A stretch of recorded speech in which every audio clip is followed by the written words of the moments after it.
Hello बच्चों, क्या हाल चाल? सब बढ़िया। जैसा कि हम लोग पिछले क्लास में एयर पॉल्यूशन के बारे में पढ़े थे, एयर पॉल्यूशन का कॉज के बारे में पढ़े थे और उसका प्रिवेंशन पढ़े थे। आज हम लोग पढ़ने जा रहे हैं वाटर पॉल्यूशन। तो जिस तरह से हम लोग उसमें बताए थे कि कोई भी अनवांटेड या हार्मफुल सब्सटेंस अगर एयर में मिल जाता है तो क्या हो जाता है, एयर पॉल्यूटेड। उसी तरह से अगर कोई भी हार्मफुल या अनवांटेड मटेरियल अगर वाटर में मिल जाता है तो क्या हो जाएगा, वाटर पॉल्यूटेड हो जाएगा। ठीक है। अब जैसे हम लोग कचरा जो होता है हम लोग नाली में डाल देते हैं, नदी में चला जाता है, तो या पूरा जो शहर का जो कचरा होता है वो नदी में डाल दिया जाता है तो वहां का वाटर क्या हो जाता है, पॉल्यूटेड हो जाता है। यानी उसमें अगर कोई अनवांटेड मटेरियल या हार्मफुल सब्सटेंस अगर वाटर में मिल जाता है तो क्या हो जाएगा, प्योर नहीं रहेगा। ठीक है, खराब हो जाएगा, जिसको हम लोग पॉल्यूटेड बोलते हैं। अब जैसे यहाँ पर डेफिनेशन बताया गया है कि addition of harmful and unwanted substance to water is called water pollution. यानी वाटर में अगर कोई भी हार्मफुल या अनवांटेड मटेरियल मिक्स हो जाता है तो वाटर हमारा क्या हो जाएगा, पॉल्यूटेड हो जाएगा। ठीक है, इज कॉल्ड वाटर पॉल्यूशन। अब वाटर पॉल्यूशन जो है क्या क्या है, water pollution may result in the following. ठीक है, water become unsuitable for animal and human being to drink. अगर हमारा वाटर पॉल्यूटेड हो गया है तो एनिमल और ह्यूमन बीइंग जो है उसको पी नहीं सकता।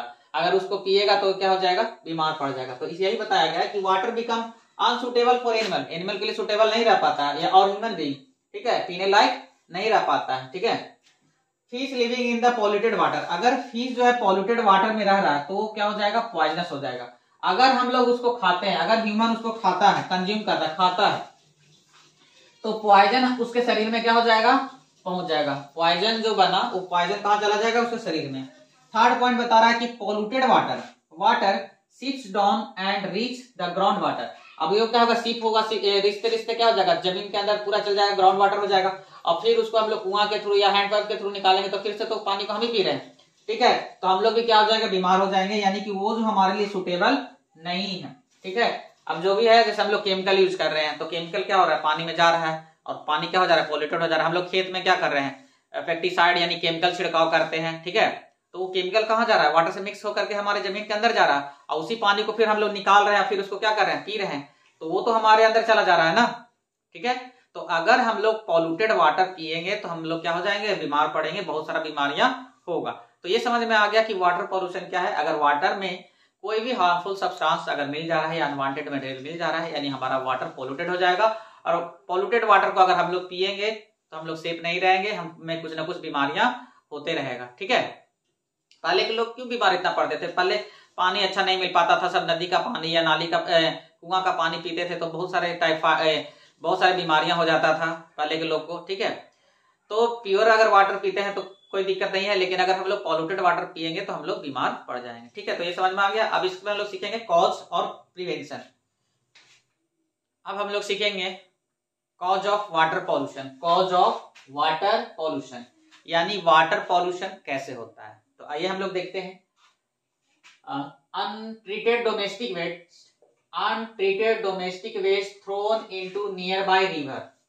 यानी कि हमारा घर का जो कचरा है, यानी डोमेस्टिक वेस्ट है, कचरा जो है, उसको बिना ट्रीट किए अगर हम लोग नदी में डाल देते हैं तो हमारा वाटर क्या हो जाएगा, पॉल्यूटेड हो जाएगा। अब हमारा जो डोमेस्टिक वेस्ट है वो दो तरीका का होता है। एक को बोलते हैं हम लोग बायोडिग्रेडेबल। बायोडिग्रेडेबल मतलब वैसा वेस्ट, वैसा कचरा जो घर में हम लोग बन रहा है, जो सड़ गल जाता है, जो बैक्टीरिया के द्वारा, माइक्रो ऑर्गेनिज्म के द्वारा क्या हो जाता है, सड़ गल जाता है, उसको हम लोग बोलते हैं बायोडिग्रेडेबल। एक होता है बायोडिग्रेडेबल और दूसरा क्या होता है, नॉन बायोडिग्रेडेबल। नॉन बायोडिग्रेडेबल करने का मतलब कि माइक्रो ऑर्गेनिज्म के द्वारा वो डिग्रेड नहीं होगा, सड़ेगा गलेगा नहीं, बैक्टीरिया द्वारा डिग्रेड नहीं होगा। अब देखिए, waste from plant and animal sources are biodegradable. यानी पेड़ पौधे से या एनिमल से जो वेस्ट बन रहा है वो क्या हो जाएगा, बायोडिग्रेडेबल होता है, वो क्या हो जाएगा, सड़गल जाएगा। ठीक है, जैसे अब गाय से गोबर आ रहा है तो वो क्या हो जाएगा, सड़ जाएगा, डिकम्पोज हो जाएगा। Such waste can be decompose with the help of microorganism. ठीक है, तो बायोडिग्रेडेबल किसको बोलेंगे, जो माइक्रो ऑर्गेनिज्म के हेल्प से क्या हो जाता हो, डिकम्पोज होता हो, सड़गल जाता हो, उसको क्या बोलेंगे, biodegradable. Waste such as glass, plastic, ये सब जो है नॉन बायोडिग्रेडेबल है, यानी ये सड़ेगा गलेगा नहीं, ये पानी में डालेंगे तो ग्लास, प्लास्टिक ये सब सड़ता गलता नहीं है, यानी ये क्या हो जाएगा, non biodegradable. Clear. Waste can not be decompose by microorganism, यानी कि जो नॉन बायोडिग्रेडेबल होगा, इस तरह का वेस्ट जो है बैक्टीरिया द्वारा डिकम्पोज नहीं होता। इसीलिए देखता हो कि प्लास्टिक या हम लोग ग्लास को मिट्टी में भी डाल देते हैं तो लंबे कुछ होगा ही नहीं, लंबे समय तक भी रहेगा, तो वो सड़ता गलता नहीं है। उसी तरह से पानी में भी अगर हम लोग ग्लास और प्लास्टिक को डाल देते हैं तो वो सड़ेगा नहीं।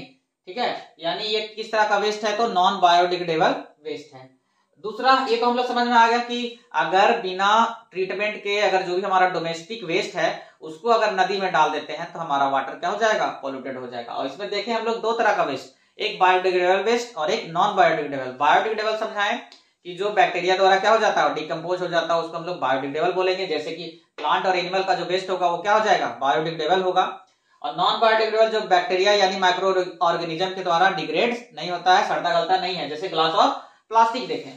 तीसरा है कि अगर सॉलिड वेस्ट को हम लोग डंप कर दे रहे हैं क्या, रिवर में, यानी घर का कचरा है या बाहर का कचरा है, हम सारा कचरा को कहां फेंक दे रहे हैं, नदी में फेंक दे रहे हैं, तो नदी का पानी क्या हो जाएगा, गंदा हो जाएगा, दूषित हो जाएगा, यानी पॉल्यूटेड हो जाएगा। Untreated industrial waste water release into river and lake. कोई इंडस्ट्री है या फैक्ट्री है, वहां का पानी जो कचरा है उसको अगर हम लोग डायरेक्ट बिना ट्रीटमेंट के अगर हम लोग नदी में डाल देते हैं पानी को, तो हमारा पानी क्या हो जाएगा, पॉल्यूटेड हो जाएगा, गंदा होगा, दूषित हो जाएगा। ठीक है, यानी कि इंडस्ट्री से जो निकलने वाला जो वेस्ट है उसको डायरेक्टली बिना ट्रीटमेंट के अगर हम लोग करते हैं तो पॉल्यूटेड हो जाएगा। तीसरा है कि अब हम लोग वॉशिंग डाउन, यानी कि हम लोग केमिकल से, जैसे हम लोग सर्फ यूज करते हैं, साबुन यूज करते हैं, शैम्पू यूज करते हैं, तो किसका है, केमिकल का बना हुआ है। वो केमिकल नहाते हैं तो पानी के थ्रू कहाँ चला जाता है, जमीन में चला जाता है, यानी वाटर क्या हो जा रहा है, पॉल्यूटेड हो रहा है। या हम लोग जो खेत में फर्टिलाइजर खाद यूज कर रहे हैं, पेस्टिसाइड यूज कर रहे हैं खेती के लिए, agriculture feed into water body, तो वो कहाँ जा रहा है, पानी के मिक्स होकर के नीचे चल जा रहा है, फिर वही पानी को हम लोग निकाल करके पी रहे हैं। ठीक है, तो हमारा वाटर क्या हो जा रहा है, पॉल्यूटेड हो जा रहा है। तो यहाँ से समझ में आ गया कि हमारा वाटर पॉल्यूशन कैसे हो रहा है, यानी जो भी कूड़ा करकट है वो अगर हम लोग पानी में डाल देते हैं तो वो हमारा पानी क्या हो जाएगा, दूषित हो जाएगा, पॉल्यूटेड हो जाएगा। क्लियर। तो आज हम लोग देखें वाटर पॉल्यूशन क्या है, वाटर पॉल्यूशन कैसे होता है। कल हम लोग सीखेंगे वाटर पॉल्यूशन का प्रिवेंशन की, वाटर पॉल्यूशन को रोकने के लिए क्या क्या हम लोग कर सकते हैं। Okay, thank you.